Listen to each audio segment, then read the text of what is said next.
State highway ಅಲ್ಲಿ ನಾವು Ambedkar school ಇಂದ ಪೈಲಟ್ಸ್ ವರೆಗೂ, ಆಮೇಲೆ ಅಂಬೇಡ್ಕರ್ ಸ್ಕೂಲ್ ಆ ಕ್ರಾಸ್ ಇಂದ ಲೆಫ್ಟ್ ಅಲ್ಲಿ ಸ್ಕೂಲ್ ಆಫ್ ಮೈನ್ಸ್ ವರೆಗೂ, ಆಮೇಲೆ 3 ಸ್ಟ್ರೆಚ್ ಅಲ್ಲಿ ರೋಡ್ ತಗೊಂಡಿದ್ವಿ. ಒಂದು ರಾಜ್ಪೇಟ್ ರೋಡ್ ತಗೊಂಡಿದ್ವಿ, ಆಲ್ಮೋಸ್ಟ್ 14 ಕಿಲೋಮೀಟರ್ಸ್. SHDP ಪ್ರತಿ ವರ್ಷ ಸ್ಟೇಟ್ ಹೈವೇಸ್ನ ಇಂಪ್ರೂವ್ ಮಾಡ್ಕೊಳ್ಳೋದಕ್ಕೋಸ್ಕರ 25 ಕ್ರೋರ್ಸ್ ಕೊಡ್ತಾರೆ. ಇದು 1.5 ಕಿಲೋಮೀಟರ್ ಒನ್ ಸೈಡ್, ಇದು 10 ಮೀಟರ್ಸ್ ಇದೆ. ರೈಟ್ ನಾವು BML ಇಂದ ಪೈಲಟ್ಸ್ಗೆ ಈ ಸ್ಟ್ರೆಚ್ ಬರೀ 10 ಮೀಟರ್ಸ್ ಇದೆ. ಇದನ್ನ ಅಗಲೀಕರಣ ಅಂದ್ರೆ 14 ಮೀಟರ್ಸ್ ಮಾಡ್ತೀವಿ.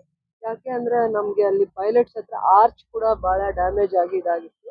ಅದ್ರದ್ದು ಒಂದು ನೀಟಾಗಿ ಅದ್ರದ್ದು ಒಂದು ಬ್ಯೂಟಿಫಿಕೇಶನ್ ನಾವು ಮನಸ್ಸಲ್ಲಿ ಇಟ್ಕೊಂಡು ಅದನ್ನ ಹೇಗೂ ವೈಡನಿಂಗ್ ಮಾಡ್ತಾ ಇದೀವಲ್ಲ, ಆ ಸ್ಟ್ರೆಚ್ ನ ನೀಟಾಗಿ 10 ಮೀಟರ್ಸ್ ರೋಡ್ ನ 14 ಮೀಟರ್ಸ್ ಡಬಲ್ ರೋಡ್ ಮಾಡ್ಕೊತಾ ಇದೀವಿ. ಡಬಲ್ ರೋಡ್ ಯಾಕಂದ್ರೆ ಡಬಲ್ ರೋಡ್ ತರ ಮಾಡ್ಕೊಂಡ್ರೇನೆ ಆಕ್ಸಿಡೆಂಟ್ಸ್ ನ ಕಡಿಮೆ ಮಾಡಕ್ಕಾಗತ್ತೆ.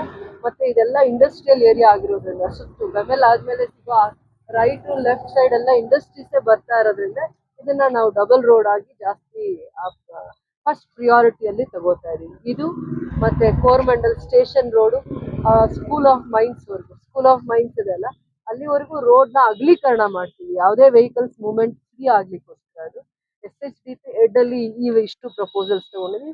ಈ ಇಂಪಾರ್ಟೆಂಟ್ ಸ್ಟ್ರೆಚ್ ಬಿಟ್ಟಾದ್ಮೇಲೆ ರಾಜ್ಪೇಟ್ ರೋಡ್ ಕಂಪ್ಲೀಟ್ ತಗೊಂಡಿದ್ದೀವಿ. ಅದು ಎಷ್ಟಿದೆ ಅಷ್ಟು ತಗೊಂಡಿದ್ದೀವಿ. ರೋಡ್ ಕಾನ್ಸೆಪ್ಟ್ ಅಲ್ಲೇ ಬರುತ್ತೆ. ಅಶೋಕ ರೋಡ್ ಅಲ್ಲಿ ಯಾವ ತರ ನೀವು ರೋಡ್ ನೋಡ್ತೀರಾ, ಇಲ್ಲೂ ಅದೇ ತರ ನೋಡ್ತೀರಾ.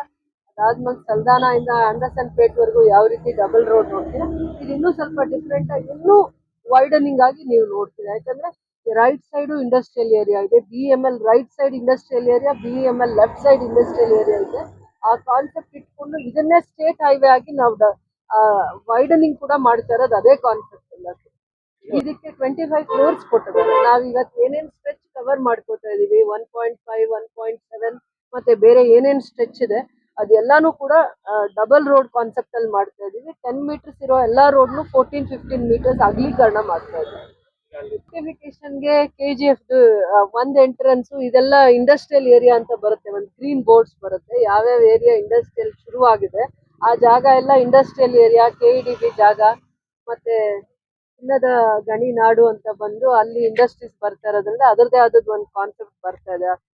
MB ಪಾಟೀಲ್ ಸರ್ ಇನ್ನೇನು 120 ಡೇಸ್ ಒಳಗಡೆ ಟೂರ್ ಮಾಡ್ತಾ ಇದ್ದಾರೆ. ಯಾಕಂದ್ರೆ ಅಲೋಕೇಟ್ ಮಾಡಿದ್ದಾರೆ 10 ಕಂಪನೀಸ್ಗೆ. ಆ ಜಾಗನೂ ನೋಡೋದು, ಅವ್ರ ಜೊತೆ ಇನ್ವೆಸ್ಟರ್ಸ್ ಬರೋದಿದ್ದಾರೆ, ಅದರಿಂದ ಸ್ವಲ್ಪ ಟೈಮ್ ತಗೊಂತಾ ಇದಾರೆ. ಅವ್ರ ಜೊತೆಯಲ್ಲಿ ಅವರು ಬರ್ತಾರೆ. ಫಸ್ಟ್ ಟೈಮ್ ಆ ಜಾಗ ಅವ್ರಿಗೆ ಎಲ್ಲೆಲ್ಲಿ ಜಾಗ ಅಲಾಟ್ ಮಾಡಿದ್ದಾರೆ ಇನ್ವೆಸ್ಟ್ ಮಾಡೋರ್ನು ಜೊತೆಲಿ ಕರ್ಕೊಂಡ್ಬಂದ್ರು ಆ ಭೂಮಿ ಪೂಜೆ ಮಾಡೋವಾಗ ಅವರು ನಮ್ಮ ಜೊತೆಯಲ್ಲಿ ಇರ್ತಾರೆ ಅಂತ ಹೇಳಿದ್ದಾರೆ. ಅದಕ್ಕೆ ಒಂದ್ ಸ್ವಲ್ಪ ಆ ಕಡೆ ಈ ಕಡೆ ಟೈಮ್ ಆಗುತ್ತೆ. ಇದು ಎಸ್ಪೆಷಲಿ ಈ ಕಾನ್ಸೆಪ್ಟ್ KGF ಒಳಗಡೆ ಬಂದಾಗ ಒಂದು ಎಂಟ್ರೆನ್ಸ್ ತುಂಬಾ ಚೆನ್ನಾಗಿರ್ಬೇಕು ರೋಡ್ ವೈಡನ್ ಮಾಡಿದಾಗ ಅಂತ ಇದೆ. ಅದನ್ನ ನಾನು ಅವ್ರ ಜೊತೆ ಡಿಸ್ಕಸ್ ಮಾಡಿದ್ದೀನಿ. ಅದೇ ಇನ್ನೊಂಚೂರು ಅದು ಪ್ಲಾನ್ ಫೈನಲ್ ಆಗೋದು ಮಂತ್ಸಲ್ಲೇ ಮಾಡ್ತಾರೆ. ಇದನ್ನೆಲ್ಲ 2-3 ಮಂತ್ಸ್ ಅಲ್ಲಿ ಕಂಪ್ಲೀಟ್ ಮಾಡ್ತಾರೆ. SHDP ರೋಡ್ಸ್ ಎಲ್ಲ ಸ್ಟೇಟ್ ಹೈವೇಸ್ ತರ ಮಾಡುವಾಗ ಮೀಡಿಯನ್ ಎಲ್ಲ ಕೊಟ್ಟು 2 ಮಂತ್ಸ್ ಇದಾದ್ಮೇಲೆ ಟ್ರೈನ್ ಇರುತ್ತೆ. ಎಲ್ಲಿ ಮನೆಗೆ ಕಟ್ಕೊಂಡಿರ್ತಾರೆ ಅಲ್ಲಿ ಮಾತ್ರ ಟ್ರೈನ್ ಬರುತ್ತೆ. ಅರ್ಧ ಟ್ರೈನೇ ಮಾಡ್ತೀವಿ, ಮಣ್ಣಿನ ಟ್ರೈನ್ ರೆಡಿ ಮಾಡಿ BML ಇಂದ ಪೈಲಟ್ಸ್. ಅದಾದ್ಮೇಲೆ ಎಲ್ಲೆಲ್ಲಿ ನಾವು ಬಸ್ ಶೆಲ್ಟರ್ಸ್ ತರಕಾಗುತ್ತೆ, ಸ್ಕೂಲು ಕಾಲೇಜ್ ಝೋನು, ಮತ್ತೆ ಸೀನಿಯರ್ ಸಿಟಿಸನ್ಸ್ ಯಾರ್ಯಾರು ಜಾಸ್ತಿ ಓಡಾಡ್ತಾ ಇರ್ತಾರೆ ಫ್ರೀಯಿಂದ ಎಲ್ಲೆಲ್ಲಿ ಸ್ಟಾಪ್ಸ್ ಯೂಶಲಿ ಆಗತ್ತೆ, ಸ್ಟಾಪ್ ಕೊಡ್ತಾರೆ, ಎಲ್ಲೆಲ್ಲಿ ಕೊಡ್ತಾರೆ.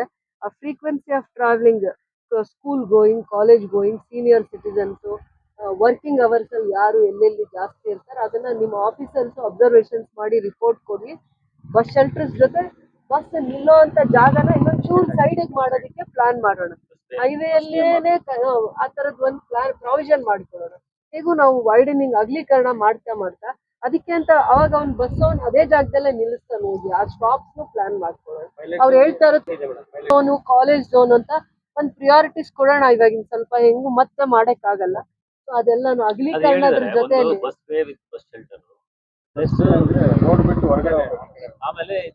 ರೋಡಲ್ಲಿ ನಿಲ್ಲಿಸ್ಕೂಡ್ದು. ಅವ್ರು ಹೇಳೋದು ತುಂಬಾ ಕರೆಕ್ಟ್ ಇದೆ.